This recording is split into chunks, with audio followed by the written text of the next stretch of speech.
Hello and welcome to another edition of The Inclusive Lens, my own learning journey that focuses on the value of diversity and inclusion in the Canadian workplace. For those of you I haven't met yet, I'm your host, Patrick Reynolds. Welcome.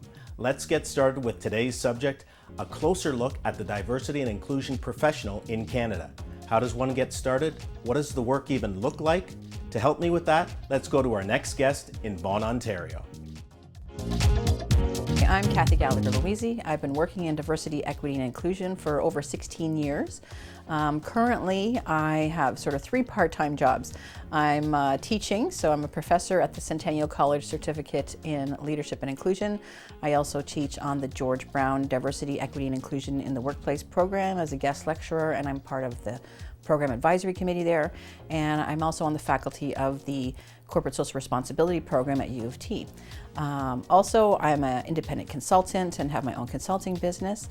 And so I do a lot of training and executive coaching related to DEI. And my third gig is as a volunteer for the Center for Global Inclusion, where I'm the co-editor of the monthly newsletter, and I'm also one of 8 Canadians on the global group of expert panelists who create the Global Diversity, Equity, and Inclusion benchmarks. My diversity and inclusion journey really started in childhood. I had a bit of an unusual upbringing. I was raised in Newmarket, Ontario, and which was a very white town at the time. But I had a lot of exposure to people who were different from me through my mom and my parents' friend circle.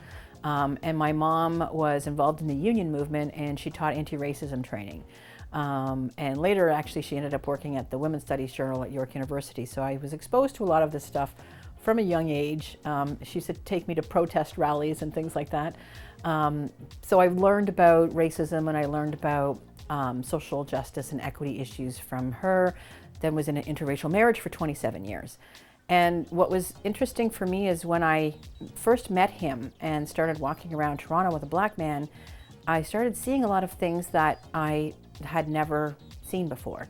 And I think that a lot of white people never see, and that's the racism and racial microaggressions that people of color experience on a daily basis. So my kids are biracial, and being a white person, I have had to better understand my role as a white person with white privilege in the society where the rest of my family were not white. And so I needed to better understand their experiences. And that really spurred on a lot of my learning in this area. All of these things have made me passionate about doing this work. And I'm just really blessed that I've been able to dedicate my life to something I'm very passionate about, which is racial equity and social justice and diversity, equity, and inclusion.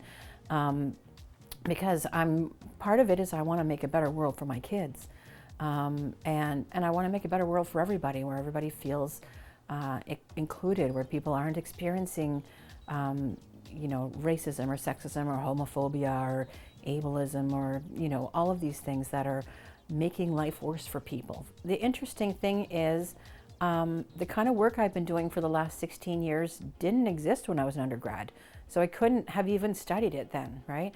So over the years in various companies and places that I've worked for, I have taken the opportunity to get involved in community involvement initiatives, whether that be volunteerism or fundraising or diversity initiatives. So being involved in the Diversity Council and organizations. Let's take a pit stop on this learning journey right now and turn our focus to this. Some of my go-to tools that I recommend to folks who are new on the journey would be the Global Diversity, Equity, and Inclusion Benchmarks, which is free to download from the Center for Global Inclusion. What have we learned on this journey? Here's my final takeaway. If you're really passionate about diversity and inclusion in the Canadian workplace, then it doesn't really matter where you came from or what your background is. What really matters is, what are you doing now? There's plenty of opportunities, as you can see from Cathy, to work, to educate, and to learn these important issues. Thanks for joining us on this edition of The Inclusive Lens. Until next time, see you later.